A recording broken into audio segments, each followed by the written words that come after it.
8 साल जेल में गुजारने के बाद वह व्यक्ति अपनी खेती नहीं भूला। ये इसके बाद तो पानी पूरा। हाँ, इसके बाद कोई गांव नहीं, आखिरी गांव है। तमाचा है किसानों के मुंह पे। आप ये 6,000 ना दे करके आप रासायनिक खादों का रेट कम कर दो। जो धान गेहूं की खेती करते हैं तो उसमें कोई फिक्स इनकम नहीं होती, और जो औषधि खेतियां हैं, जो फार्मास्यूटिकल कंपनियां खरीदती हैं, जिनका अच्छा खासा रेट मिल सकता है, 2 से 2.5 लाख रुपए ये निकाल के देती है।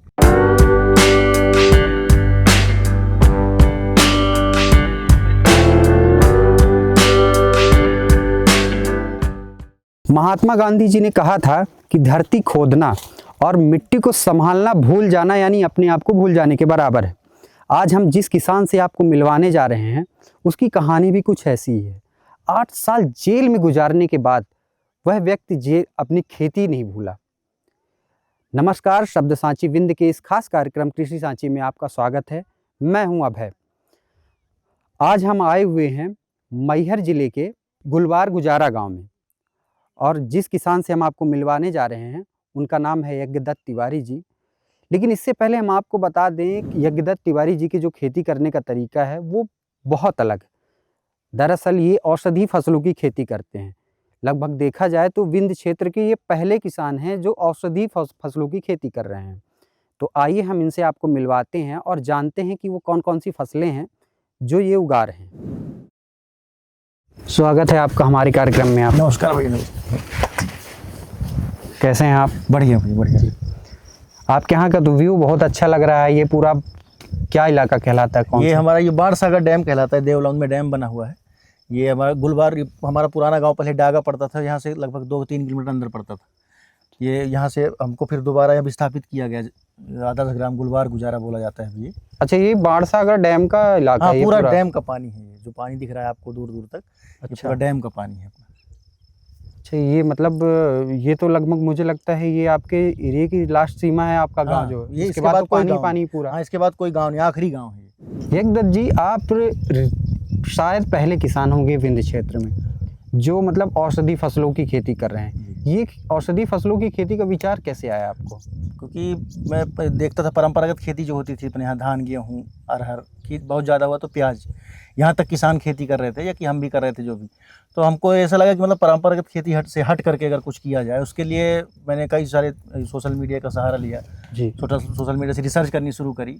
मेरे को मालवा के किसान दिखे, जिसमें अपने नीमच मंदसौर तरफ जो भी किसान हैं वो सभी औषधि खेती लगभग औषधि खेती करते हैं। और औषधि खेती ऐसा है कि एक व्यापारिक खेती है, और इसमें से मुनाफा ज़्यादा है, मेहनत कम है, और मौसम की मार भी नहीं होती, जिससे किसानों का मतलब नुकसान कम है दिखा इसमें, और फ़ायदा ज़्यादा दिख रहा है। और जैसे हम परंपरागत मतलब जो धान गेहूँ की खेती करते हैं तो उसमें कोई फिक्स इनकम नहीं होती।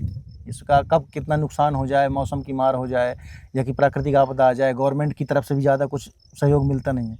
और जो औषधि खेतियाँ हैं, तो ये औषधि खेती क्या है कि इसमें दवाई गोलियाँ बनती हैं। हाँ, मेडिसिन में इस्तेमाल होता है, मेडिसिनल पौधे होते हैं पूरे, जो फार्मास्यूटिकल कंपनियां खरीदती हैं, जिनका अच्छा खासा रेट मिल सकता है और किसानों को फ़ायदा होता है। इसलिए हमने ये शुरू किया है अभी। तो इस कौन कौन सी फसलें हैं आपके यहाँ? हमारे यहाँ पे अभी वर्तमान में ईरानी अकरकरा लगा हुआ है, जो अच्छी खासी उपज भी देता है और अच्छा खासा मुनाफा भी देता है। मतलब 12 महीना होती है, साल के कभी भी लगा सकते हैं आप किसी भी मौसम में। और इसके लिए ज़्यादा पानी भी नुकसानदायक नहीं है, ना ज़्यादा ठंडी नुकसानदायक है, ना गर्मी नुकसानदायक है। 12 महीने खेती होती है इसकी, और इसका रेट भी अच्छा खासा। अभी पिछले मार्च में लगभग 1.5 लाख तक इसका प्राइस चला गया था अभी वर्तमान में। लेकिन मिनिमम इसका 40,000 मतलब 40 से 45,000 रुपये कुंटल का रेट प्रति कुंटल 40 से 45,000 रहता ही है इसका। अच्छा। और 1 एकड़ की खेती में इसका उपज भी अच्छी खासी 4 से 5 कुंटल का उपज, सूखे फूल निकल जाते हैं इसमें। ईरानी अकरकरा। और इसके अलावा हम चिरायता हो गया, अंबाड़ी हो गई, और अश्वगंधा हो गया, और अपना मूसक दाना बोलते, कस्तूरी भिंडी आती है उसकी, वो हो गई। तो ये ईरानी अकरकरा जो आप बता रहे हैं, तो ये मतलब किस काम में आता होगा इसका मेनली इसमें दांत की दवाइयाँ बनती हैं इससे। अच्छा, दांत जितने भी दांत से संबंधित दवाइयाँ हैं वो इससे बनाई जाती हैं। और थोड़ा सा जो मल्टीविटामिन्स होती हैं उसमें भी इस्तेमाल होता है इसका। तो ये मतलब जो आप ये जैसे ईरानी अकरकरा हो गया, अंबाड़ी, मूसक दाना, और इन सब चीज़ों का जो नाम आपने बताया, और एक अश्वगंधा हो गया, और एक और भी है चिरायता हो गया। इनका यूज़ क्या होता है? जैसे चिरायता हो गया, चिरायता से आपको जितनी बुखार की या मलेरिया की दवाइयाँ हैं वो बनती हैं। अश्वगंधा अश्वगंधा पाउडर तो वैसे ही फेमस है, बहुत पहले से शरीर ताकत के लिए वो इस्तेमाल किया जाता है, मल्टीविटामिन में इस्तेमाल किया जाता है वो। और ये अम्बाड़ी जो हो गई, अम्बाड़ी एक प्रकार का अम्लीय पौधा है, मतलब उससे चटनी बनती है और कई सारी ड्रिंक्स बनती हैं, जो ठंडे पेय पदार्थ बनते हैं, और वैसे चाय भी बनाई जाती है, चाय में भी इस्तेमाल होता है। उसका जो तेल होता है, उसका तेल कई ब्यूटी प्रोडक्ट में इस्तेमाल होता है। आपने बताया हमको कि आप 8 साल जेल की 4 दीवारी के अंदर भी गुजार के आए हैं। हाँ, और इसके बाद जब आप बाहर आए तो आप मानसिक और शारीरिक रूप से प्रभावित नहीं हुए कि मतलब आप क्या करेंगे, कैसे करेंगे, खेती का विचार, और वो भी खेती ऐसी कि जो मतलब पारंपरिक ना हो, के बहुत हट के है, कि देखा जाए तो शायद मेरी नज़र में, अगर आप मेरी पहुंच में अगर मिले होंगे तो पहले होंगे, पहले किसान हैं जो कुछ एकदम अलग ही कर रहा है। तो क्या आप प्रभावित, मतलब एकदम, खासकर इंसान मानसिक रूप से तो टूटता ही है, क्या प्रभाव पड़ा आपको 8 साल बाद आने के बाद? क्या थोड़ा सा बदलाव था, क्योंकि मैं 2015 की बात है जब मेरे ऊपर केस हुआ और मैं वहाँ गया। मतलब 2015 में इतना ज़्यादा सोशल मीडिया नहीं था, इंटरनेट नहीं था, लोगों से जुड़ाव नहीं था लोगों का। लेकिन निकलने के बाद, आने के बाद, मतलब निकलने से 2-3 महीने तक तो मुझे भी कुछ ज़्यादा समझ में आया नहीं, क्योंकि वहाँ पे एक आदमी अलग दुनिया में रहता है, एक बिल्कुल। अलग चीज़ हो जाती है। यहाँ से लोगों से मिलना जुलना सीमित हो जाता है, सीमित संसाधन में जीवन बिताना पड़ता है। लेकिन यह है कि अपने दिमाग को मजबूत करे रखा, क्योंकि वहाँ पे भी ऐसा नहीं है कि वहाँ गलत चीज़ें होती हैं, वहाँ कुछ सही चीज़ें भी हैं, कुछ सीखने को भी मिलता है। अगर कुछ खोता है आदमी तो कुछ पाता भी है। उसके बाद आने के बाद यहाँ पे देखा तो सोशल मीडिया का जितनी तेज़ी से प्रभाव बढ़ा था, खासकर 2020 के बाद, क्योंकि हम सुन रहे थे वहाँ पे, क्योंकि हमको तो उससे दूरी थी, हम उसमें पहुँच तो था नहीं, मतलब सोशल मीडिया तक हमारी।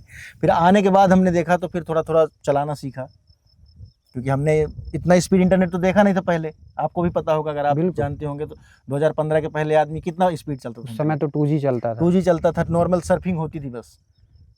फिर हम आए और देखे, फिर यूट्यूब में देखना शुरू किया वीडियो, और क्या करना चाहिए क्या नहीं करना चाहिए, क्योंकि कुछ भी होता है समाज स्वीकार नहीं करता। आप सही हैं या गलत हैं वो कोर्ट जानता है, आप जानते हैं, जो जेल में जो रहा वो जानता है, लेकिन समाज स्वीकार नहीं करता। आप 8 साल बाद आए हैं, समाज की नज़रों में अपराधी होते हैं। आपको कोर्ट भले बरी कर दे, आपको दोष मुक्त कर दिया, लेकिन आप किसको किसको कागज़ दिखाएंगे? लोगों को तो यही लगता है ना कि 8 साल ये रहा तो मतलब ये दोषी है। तो उस नज़रिए से भी देखा गया। तो अभी क्या कर सकते हैं? तो धीरे धीरे एक आध और काम शुरू किए, जिसमें तो उतना ज़्यादा सफलता नहीं मिली, लेकिन हार तो मानना नहीं है जीवन में। तो फिर हमने एक खेती की तरफ रुख किया, कई किसानों से मिले, मंदसौर गए, नीमच गए, रतलाम तरफ गए, उधर कई सारे किसानों से मिले, उनसे सीखा, कुछ रोज़ उनके साथ बिताया हमने।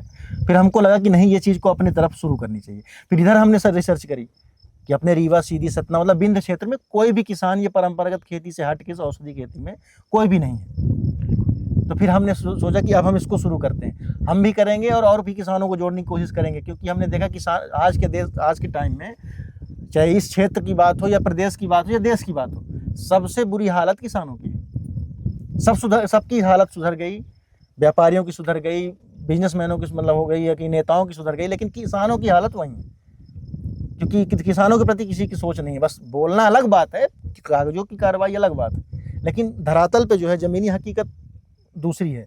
आप भी देखे होंगे किसानों के हक में कोई भी चीज़ें सही नहीं जाती।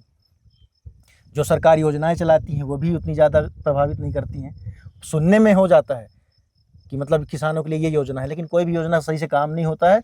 और ज़मीनी स्तर पे परंपरागत खेती है, जैसे धान और गेहूँ में किसानों को कोई प्रॉफिट नहीं है। बेचारा मजदूर मेहनत, मतलब अटूट मेहनत करने के बाद 1 एकड़ में खींच के किसान 25 से 30 हज़ार रुपये बचा पाता है। प्रधानमंत्री जी ने जो योजना शुरू की थी, किसान सम्मान निधि, जिसमें किसान को 6,000-7,000 रुपये हर साल मिलते थे। लेकिन आप ये वही है कि ये योजना जो है, इसके बारे में मैं आपको बताऊँ, मतलब ये योजना तो मेरे हिसाब से तो मतलब एक ये तमाचा है किसानों के मुंह पे।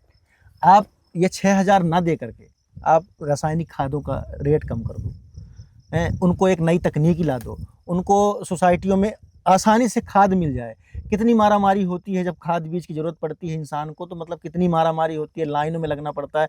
मतलब बेचारा किसान अपना खेत छोड़ करके जाता है खाद लेने के लिए, तो दिन भर वहाँ पे बिताता है। नहीं, तो उन्होंने इस योजना के बारे में यही बताया गया है कि ये जो पैसे मिलते हैं, तो किसान जो पारंपरिक खेती है उसको छोड़ के कुछ अलग खेती करे जैसे आप कर रहे हैं, या और बहुत सारे किसान हाँ, हैं वो जो कर रहे हैं। पारंपरिक खेती नहीं करके दूसरी खेती कर रहे हैं, उनका यही सोच था सबसे ज़्यादा कि खेती को व्यापारिक रूप से लिया जाए।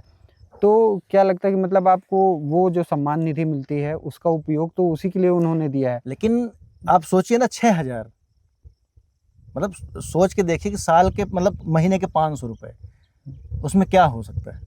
मतलब आप ये, अगर मैं कहता हूँ योजना आपने चलाई थी, किसान प्रधानमंत्री जी ने ये भी कहा था कि हमने किसानों की आय दोगुनी करनी है, पर दोगुनी करने के लिए आप मंडियाँ भी स्थापित करो।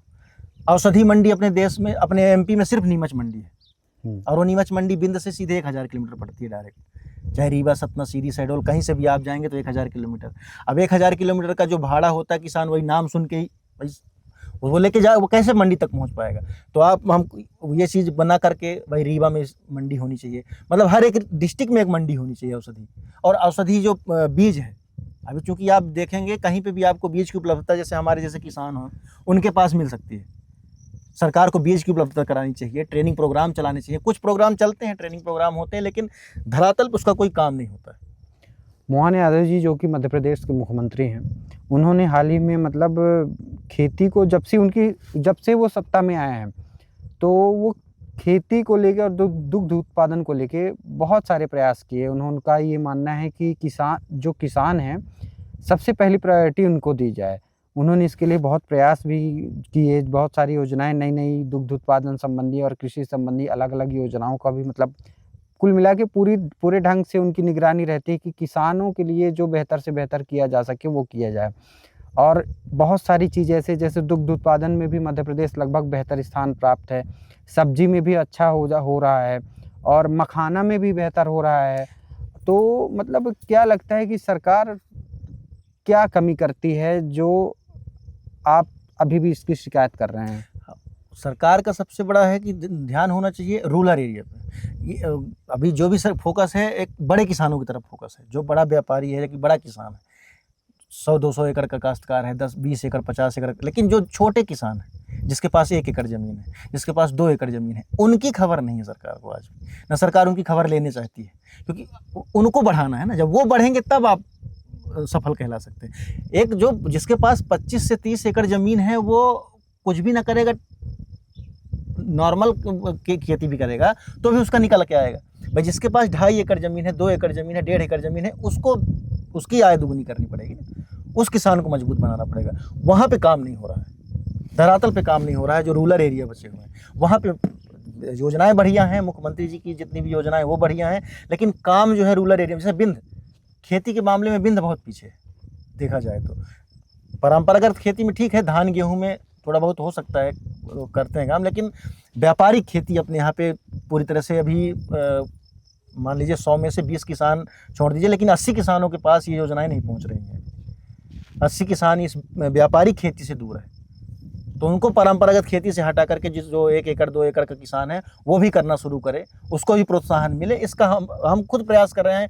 हम लोग अपने लेवल पे इसी प्रयास में जुटे हुए हैं कि हम अपने पास बीज बनाएं, लोगों तक पहुंचाएं, लोगों को तकनीकी बताएं, जो हमको आता है, जितना हमने सीखा उनको सिखाएं और उनको भी लेकर के आएँ। तो आपने जैसे कहा कि पारंपरिक खेती से हट के सीखा है, तो अपने यहाँ जैसे कि पारंपरिक खेती अभी भी सबसे ज़्यादा ही होती है। बहुत आप ही के जैसे कुछ 50-100 किसानों में 1-2 ऐसे होंगे जो हट के खेती कर रहे हैं। तो आपने ये कहाँ से सीखा था पारंपरिक खेती के अलावा ये कि आप औषधि फसलें उगाएंगे? ये वही हमने लगभग मालवा के किसानों को देखा, उनको फॉलो करना शुरू किया।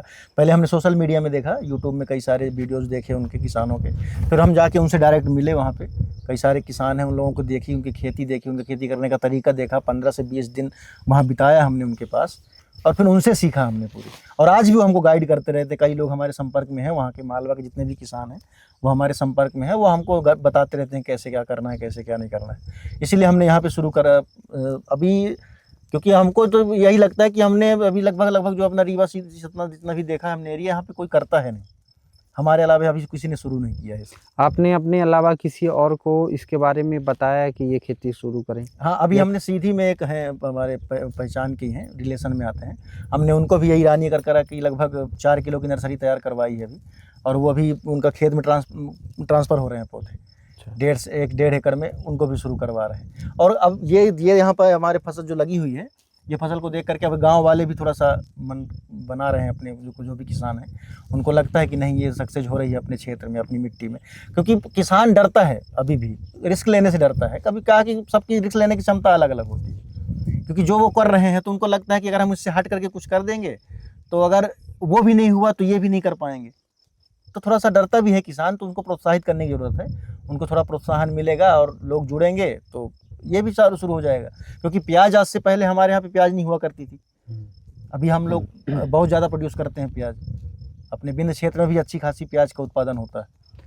अच्छा, आप मतलब ये कितने क्षेत्र में कितना रकबा है आप इस खेती का, जो औषधि फसल है जिसमें औषधि फसल का अभी जो वर्तमान है तो 1.5 एकड़ का रकबा है लगभग। अच्छा। 1.5 एकड़ में ईरानी करकरा लगा हुआ है, और हमारा सीधा टारगेट है इस साल 5 एकड़ में पूरी चीज़ें करने का।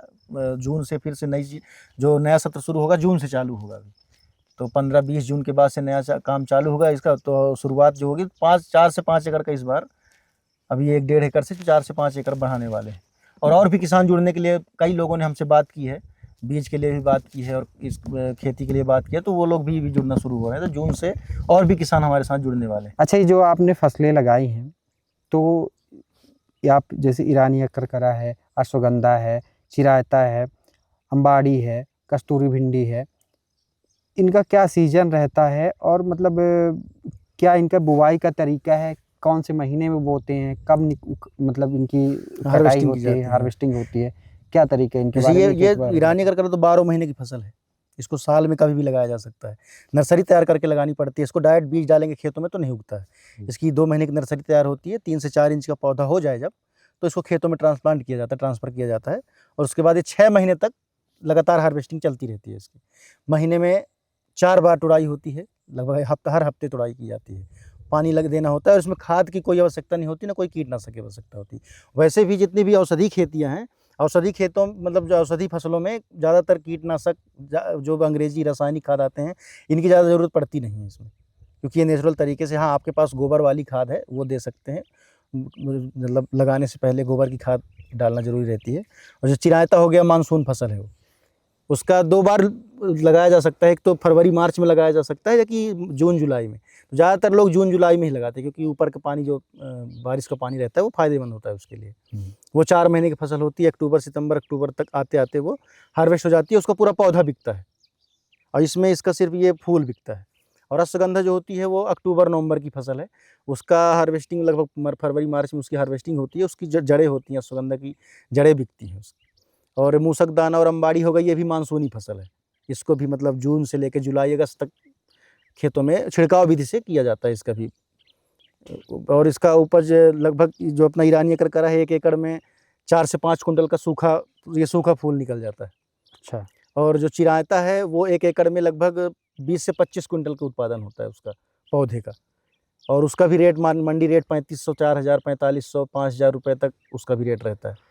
अच्छा, तो मतलब जैसे 1 एकड़ में लगाने की क्या वो होता है कि कितने किलो लगता है? ये अब जैसा ईरानी करकरा 1 एकड़ में लगभग 3 से 4 किलो बीज लगता है, और फिर जर्मिनेशन के ऊपर होता है, कोई बीज अगर सही फंस गया तो 4 किलो, 3 किलो, 4 किलो में भी हो जाता है। तो फिर मतलब जितने पौधे निकल आए, लगभग 1 एकड़ में 40 से 45 हज़ार पौधे लगते हैं। अच्छा।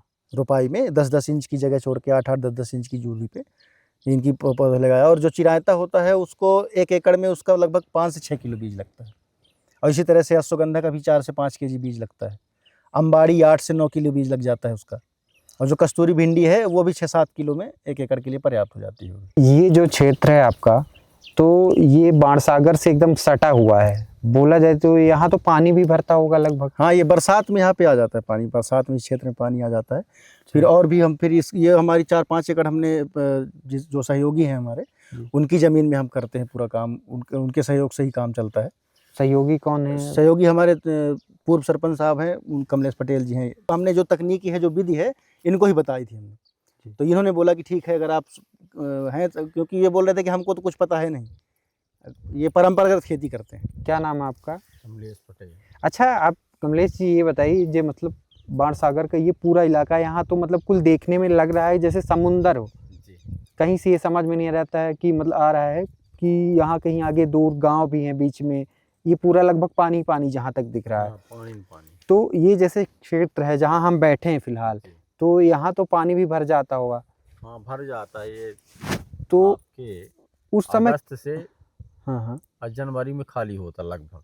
तो उस समय इन खेतों का क्या होता होगा फिर? ये तो भर नहीं, जाते यहाँ हैं। पानी ही रहता है, यहाँ फिर खेती नहीं होती। गर्मी खेती होती है अच्छा 4-5 माह, अच्छा, और 4-5 माह पानी ही भरा रहता है।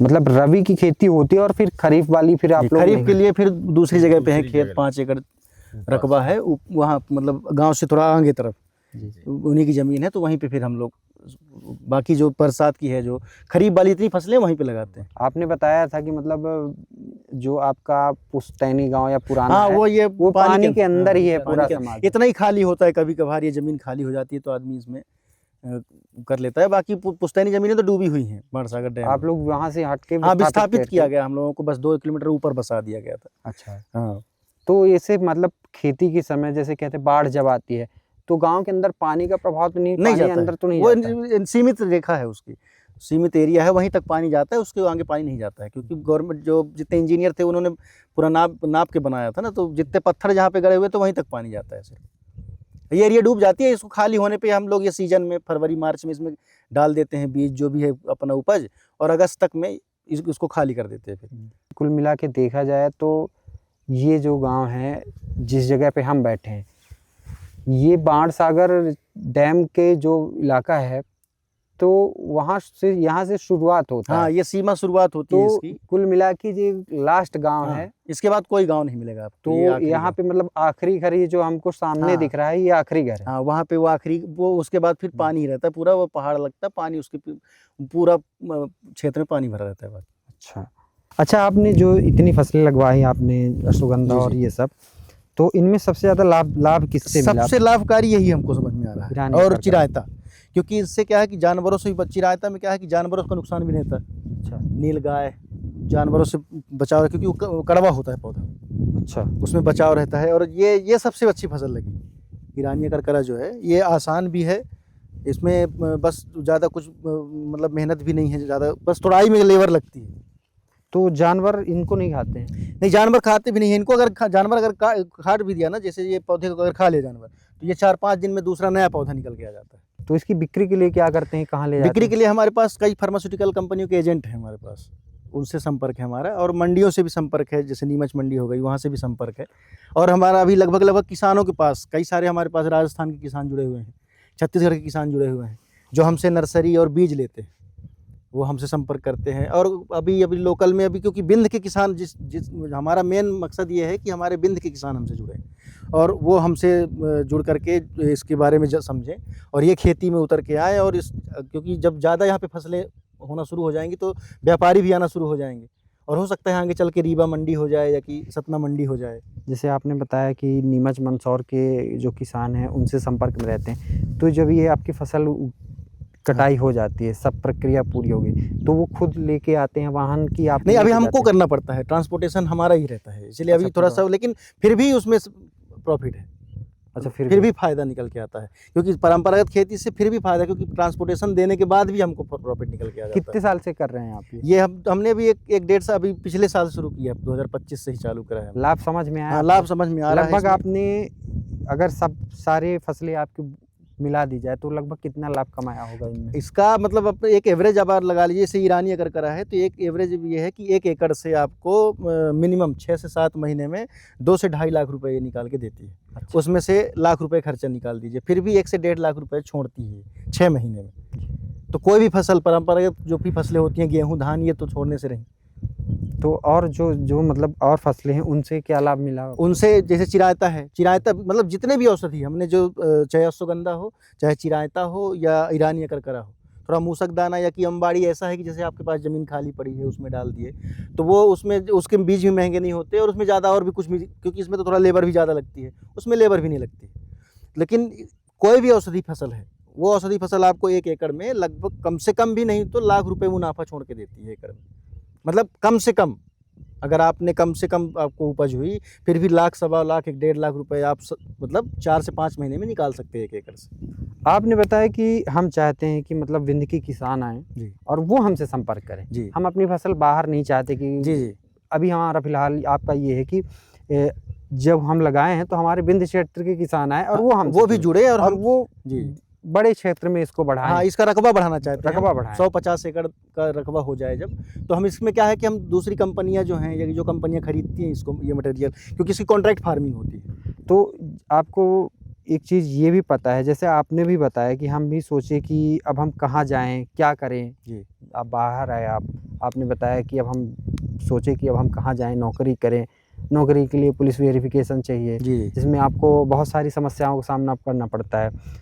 तो देखा जाए तो आज के डेट में ये बात भी सच है, आप अकेले नहीं हैं जो मतलब जिसके मन में सबसे पहले यही सवाल आता है कि नौकरी के लिए जाएं। जी।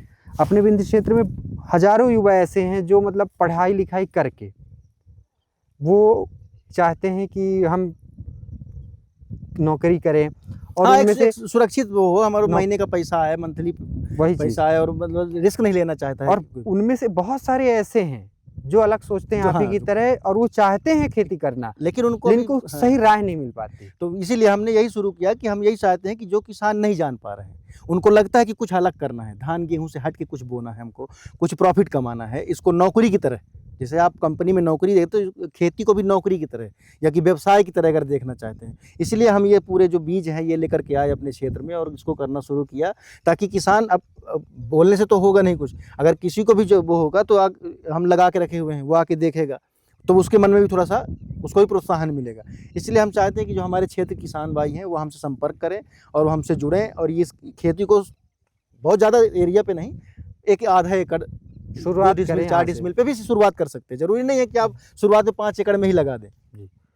तो मान लीजिए जैसे यही आपका जो वीडियो आप सब जब दर्शक देखेंगे, उनमें से हाँ। बहुत सारे होंगे जिनकी इच्छा होगी कि हम जी। ये खेती करें। अगर वो आपसे कांटेक्ट करते जी, हैं जी, बिल्कुल सहयोग किया जाएगा तो उनका। वो आप उसके लिए आप प्रशिक्षण देंगे? आप जी, जी, फ्री बिल्कुल, में? उनको जितना सहयोग हमसे बन पड़ेगा, उनके साइड में जाकर के, या वो यहाँ आकर के सीखना चाहते हैं या हमको बुलाना, बिल्कुल पूरा सहयोग, क्योंकि हम जानते हैं संघर्ष क्या होता है, मतलब किसान का संघर्ष कितना है वो हमको पता है। तो हम यही चाहते हैं कि किसान हमसे जुड़ें और उनको हम बताएँगे, जितना भी हमारा जितना सहयोग उनको हो सकेगा रहेगा, बीज से लेकर के, पौधे से लेकर के, विधि से लेकर के सब कुछ उनको बताया जाएगा। कि हम चाहते हैं कि हमारे साथ किसान जुड़ें और ये परंपरागत खेती जो धान गेहूँ है इससे हट करके, हाँ, खाने के लिए लगाना है क्योंकि खरीदना नहीं है धान गेहूँ भी, लेकिन और एकड़, 2 एकड़, 4 एकड़ पर शुरुआत के लिए आप आधा एकड़ से शुरू कर सकते हैं किसान, और हमसे संपर्क करें। उनके लिए हम पौधे उपलब्ध कराएँगे, बीज उपलब्ध कराएँगे, और जितनी भी सहयोग रहेगी हमारे, उनको हम सहयोग करेंगे, और बिल्कुल उनका मनोबल, क्योंकि प्रोत्साहन के लिए वो और आकर के यहाँ देख सकते हैं, हमसे संपर्क कर सकते हैं हमारे, और बीज के लिए अगर उनको चाहिए तो बीज हम उपलब्ध कराएँगे, अच्छी क्वालिटी का बीज भी देंगे उनको, और पौधे चाहिए, अगर नर्सरी नहीं तैयार कर पा रहे हैं तो हम नर्सरी तैयार करके पौधे भी देने को तैयार हैं। तो अच्छा, आपने पढ़ाई कहाँ तक की थी आपने? हमारा ग्रेजुएशन है सर। बहुत सारी सरकारी योजनाएं भी हैं जो औषधि फसलों के लिए आती हैं। जी। भारत सरकार है, मध्य प्रदेश सरकार ने भी किया है, क्योंकि आपने भी बताया कि नीमच मंदसौर में है तो वहाँ के लिए भी योजना बनी होंगी। तो जैसे नेशनल मेडिसिनल प्लांट बोर्ड है, और भी बहुत सारे हैं। तो आपने कभी किसी सरकारी योजना का लाभ लेने का प्रयास किया, या फिर उनके बारे में जाना कि हमको लेना चाहिए? नहीं, अभी हमने नहीं किया, हालाँकि क्योंकि इसमें हम जितना हमने देखा तो उसको हम अपने से ही करना शुरू किए, और किसी भी अभी सरकारी योजना का लाभ, क्योंकि हमारे हिसाब से क्या है कि कहीं भी जाओ तो एक तो हमारे पास खुद की अराजी है नहीं, हम वैसे भी ठेके में लेकर के ज़मीन और खेती करते हैं, क्योंकि हमने देखा है जिसके पास ज़मीन है वो खेती करना नहीं चाह रहा है। तो जो यहाँ पे ज़मीनें जिसकी पड़ी हुई थी, जो नहीं कर रहे थे खेती, उसकी ज़मीन हम लेकर के हम लोगों ने शुरू किया इसमें, क्योंकि हमारी पर्सनल ज़मीनें तो है नहीं, और लाभ भी उसको मिलता है जिसकी पर्सनल ज़मीनें होती हैं। तो एक हमको खुद का एक व्यवसाय के रूप में हमने इसको शुरू किया है कि हम इसमें पहले किसानों को जोड़ेंगे। हमारा ये एम है कि हम अपने नज़दीकी यहाँ से 10, 20, 50 किलोमीटर का जो एरिया रहे, इसको बीचों बीच एक मंडी बनाने का हमारा एक लक्ष्य है, कि जो भी किसान भाई हैं जो इसका उपज जो भी रखें, जिसको जो उपज होती है वो बेचने के लिए उनको आसान करना, सुगमता लेके आना, क्योंकि हमने इसमें एक स्टार्टअप के रूप में हमने इसको देखना शुरू किया, और इसको हम धीरे धीरे जब किसान इसमें जुड़ जाएंगे, 10, 20, 50, 100 एकड़ का रकबा हो जाएगा, तो एक मंडी स्थापित करने की, या कि फिर प्रोसेस करने का, क्योंकि कोई भी चीज़ अगर रॉ मटेरियल बेचते हैं आप तो उसका कम रेट मिलता है, और उसको अगर आप प्रोसेस करना शुरू कर देते हैं, या कि हम किसानों को प्रोसेस करना सिखाएं। तो मतलब जैसे आपने बताया प्रोसेस करना, आगे बीच विचार है आपके कि आप प्रोसेस यूनिट लगाने हाँ, प्रोसेसिंग के लिए हमारा है कि अभी आगे चल के जैसे किसी भी एक्सट्रैक्ट निकालना, कोई भी चीज़ है जैसे पाउडर बनाना, किसी भी चीज़ को चूरा, जैसे अश्वगंधा का पाउडर बनाना, या कि चिरायते का पंचांग बनाना, या कि फिर जैसे अंबाड़ी हो गई उसकी जो पैकेट में जो चाय होती है कि जो शरबत होते हैं गर्मी के मौसम में, उसके सर्दी और गर्मी दोनों में इस्तेमाल होता है वो, क्योंकि सर्दियों में चाय के रूप में इस्तेमाल होती है वो, और गर्मियों में पेय पदार्थों के रूप में। तो ये चीज़ों को बनाने के लिए आगे चल के हमारी है योजना कि जब किसान जुड़ जाएँ, हमारे पास प्रोडक्ट इकट्ठा हो जाए और या कि बल्क क्वांटिटी में आना शुरू हो जाए, तो हम इसको लगा करके या कि किसानों को ही बोले छोटी-छोटी यूनिट लगा करके एक रोजगार के रूप में भी, कि ग्रामीण रोजगार योजना के तहत, मतलब ग्रामीण में रोजगार, मतलब गाँव में रह करके ही किसान पहले उसको उगाएँ, और जो जिनके पास खेती नहीं है वो इन सामान को लेकर के उससे प्रोडक्ट बनाएँ। हमारा ये एक विचार है हमारा आगे करने का। तो जैसे विंध्य को औषधि फसलों का हब बनाया जा सके, जी। आप इस पर क्या संदेश देना चाहेंगे कि मतलब कैसे बनाया जा सकता है? इसके लिए सबसे पहली बात तो किसानों को आगे आना होगा, और जो परंपरागत खेती है वो करें आप, उसके साथ में औषधि खेती को जोड़ना पड़ेगा। पहले एक ट्रायल के रूप में जोड़ना शुरू करें, सभी लोग, जितने भी किसान हैं, जो भी जितना भी आधा एकड़, 1 एकड़, 2 डिसमिल, 4 डिसमिल, जितना भी कर सकते हैं करें, और इसको देखें। हालांकि इसमें प्रॉफिट तो है, इसमें नुकसान का कहीं पे कोई वो नहीं है, नुकसान वाली संभावनाएं हैं ही नहीं। तो हम ये चाहते हैं कि विंध्य जो है हमारा, ये जिस तरह से मालवा बना हुआ है, आज औषधि खेती के रूप में मध्य प्रदेश का जो मालवा रीजन है वो आज हब बना हुआ है, क्योंकि कोई भी जो भी फार्मास्यूटिकल कंपनियां होती हैं वो उसी तरफ जाती हैं, जो व्यापारी होते हैं या कि जो भी खरीदार होते हैं वो उसी तरफ जाते हैं, क्योंकि उनको ये नहीं पता कि कहाँ कहाँ हो रही, यहाँ नहीं हो रही। उनको जब जैसे औषधि फसलों का नाम आता है तो उनको लगता है नीमच, मंदसौर, रतलाम, इसी तरफ जो भी होती है इधर इधर ही हो रही। तो हम ये चाहते हैं कि विंध्य में भी हो इसकी खेती, और विंध्य में किसान जुड़ें, और विंध्य में भी व्यापारी लोग आना शुरू करें, और यहाँ पे भी मंडियाँ बनना शुरू हों, किसान को सुगमता हो जाए और किसान एक व्यापारिक खेती करके कुछ लाभ उठा सके। आपने ये सब बताया। अच्छा मुझे ये बताइए, जैसे आपके इधर तो बाढ़ सागर ही है, कोई दिक्कत नहीं है, आपके खेत से ही लगा हुआ है, तो जो सूखे क्षेत्र हैं उन जगहों में जहाँ मतलब पानी की सुगमता कम है, मतलब जैसे नहर का पानी हाँ, है, कम पानी है, एक बोर है और कुएं का पानी है, उसके थ्रू वो खेती सींचते हैं, खेत सींचते हैं, ठीक। तो वहाँ ये फसलें उगाई जा सकती हैं। इसके लिए भी कम पानी वाली, जैसे अंबाड़ी और मूसक दाना हो गया, ये कम पानी वाली फसलें हैं। चिरायता हो गया, ये भी कम पानी का फसल है, क्योंकि ये बारिश का पानी के ऊपर होता है। जब बारिश कभी 10-20 दिन नहीं हो रही है तो 1-2 पानी देने पड़ते हैं। तो औषधि फसलों में भी कम पानी वाली फसलें भी हैं और अधिक पानी वाली फसलें भी हैं, और पत्थर वाली मिट्टी के लिए भी हैं, और अपने बलुई मिट्टी के लिए भी हैं, काली चिकनी मिट्टी के लिए, मतलब मिट्टी के हिसाब से भी औषधि फसलें चुनी जा सकती हैं, और प्रॉफिट सभी में लगभग सेम है। तो इसमें यही रहता है, जिस तरह से आपकी मिट्टी है, जितना आपका पानी है, उस हिसाब से भी आप खेती शुरू कर सकते हैं। उस प्रकार का बीज आप लगा सकते हैं वहाँ पे। ज़रूरी नहीं है कि आपको ज़्यादा पानी, अगर कम पानी है तो कम पानी वाला बीज लगा करके उससे भी उपज ली जा सकती है।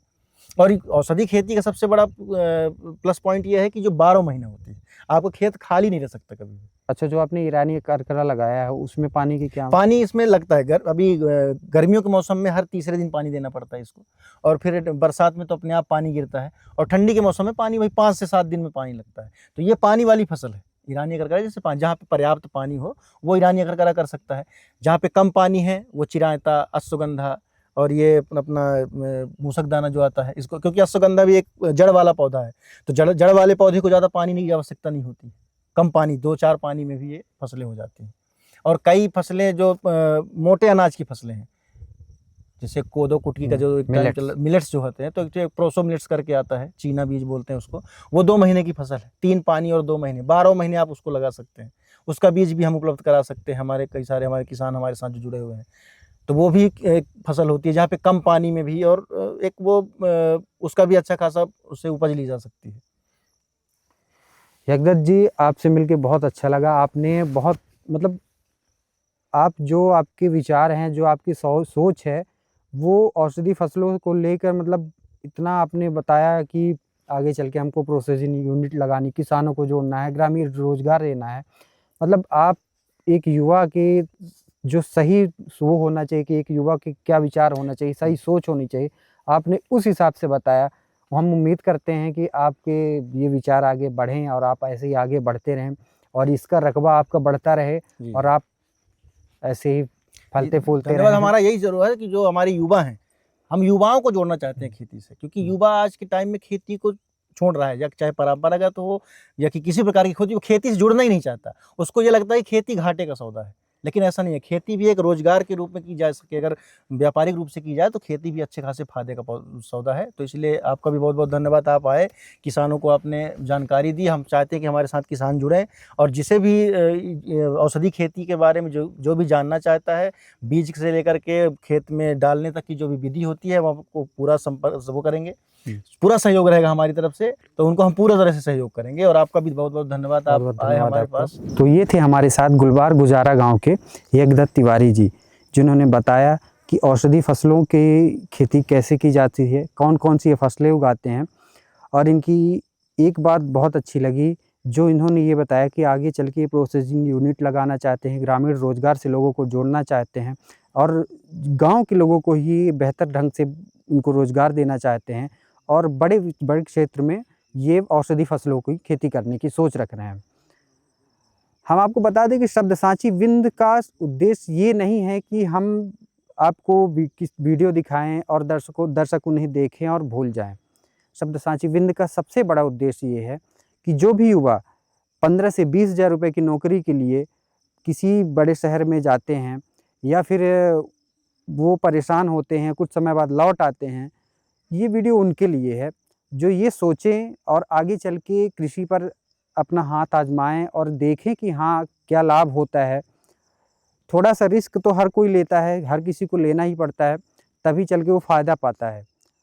तो हमारा भी एक यही उद्देश्य है कि आप भी इस पर विचार करें। अगर ये वीडियो आपको पसंद आया हो तो इसको लाइक ज़रूर करिएगा। हम आगे भी आपको ऐसे ही प्रगतिशील किसानों से मिलवाते रहेंगे।